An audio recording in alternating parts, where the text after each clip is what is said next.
नमस्कार, आप देख रहे हैं 4 PM बिहार और मैं हूं अभिषेक मिश्रा। खबर फिर बिहार के उपचुनाव से जुड़ी हुई है। बिहार उपचुनाव पर सबकी निगाहें टिकी हुई है और बिहार में जो उपचुनाव हो रहा है उसको सियासत का सेमीफाइनल कहा जा रहा है, क्योंकि पहले से 2024 को लेकर, मिशन 2024 को लेकर बिहार में खासी गहमागहमी है। ये ठीक है कि देश में होने वाले लोकसभा चुनाव में अभी 19-20 महीनों का वक्त बाकी है, लेकिन उसको लेकर जो गहमागहमी है बिहार में वो आप सबने देखा है। बिहार के मुख्यमंत्री नीतीश कुमार विपक्षी एकजुटता का अभियान चला रहे हैं। दिल्ली 2 बार होकर आ गए हैं, दिल्ली में विपक्षी नेताओं से मुलाकात भी की है।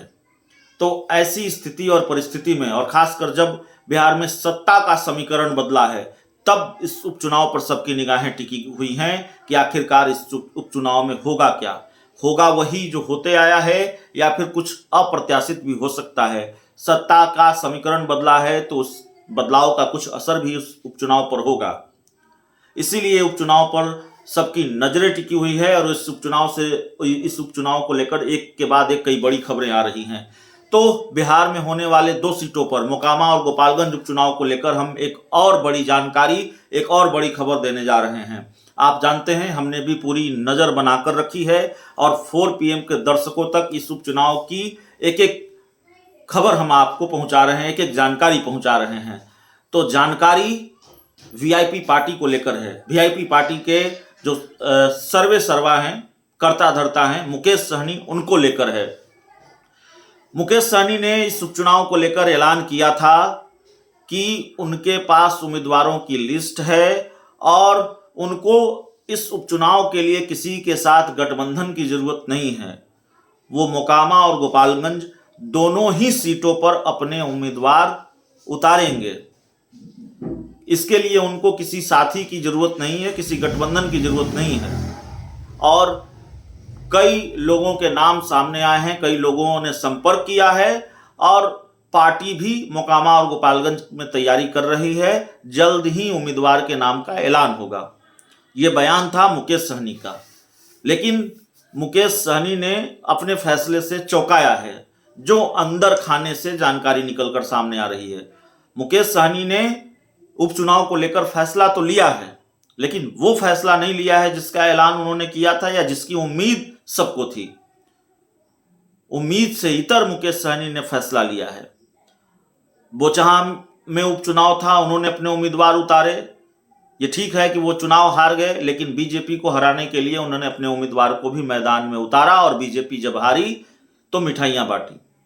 इस उपचुनाव को लेकर मुकेश सहनी ने क्या फैसला लिया है? अंदर खाने से जो जानकारी आ रही है वो जानकारी आ रही है कि उपचुनाव के लड़ने के ऐलान के बावजूद, ये ठीक है मुकेश सहनी ने ऐलान किया कि वो बिहार का उपचुनाव लड़ेंगे, लेकिन इस उपचुनाव के लड़ने के ऐलान के बावजूद वो उपचुनाव नहीं लड़ने जा रहे हैं। मुकेश सहनी ने अपने कदम पीछे खींच लिए हैं। बिहार के उपचुनाव में, चाहे वो मोकामा की सीट हो, चाहे वो गोपालगंज की सीट हो, वो अपने उम्मीदवार नहीं उतारने जा रहे हैं। मुकेश सहनी भारतीय जनता पार्टी को हराने के लिए बस खेल करेंगे, खुद खेलेंगे नहीं, खुद मैदान में नहीं उतरेंगे, खुद पिच पर नहीं आएंगे, लेकिन भारतीय जनता पार्टी को हराने के लिए वो खेल करेंगे। तो जाहिर है मुकेश सहनी मैदान में नहीं उतरेंगे, अपने उम्मीदवार नहीं उतारेंगे, लेकिन मुकेश सहनी की पार्टी की तरफ से ये संकेत मिले हैं, मीडिया रिपोर्ट्स के हवाले से, अंदर खाने से जो जानकारी मिल रही है उसके मुताबिक मुकेश सहनी बीजेपी को हराने वालों को सपोर्ट करेगी।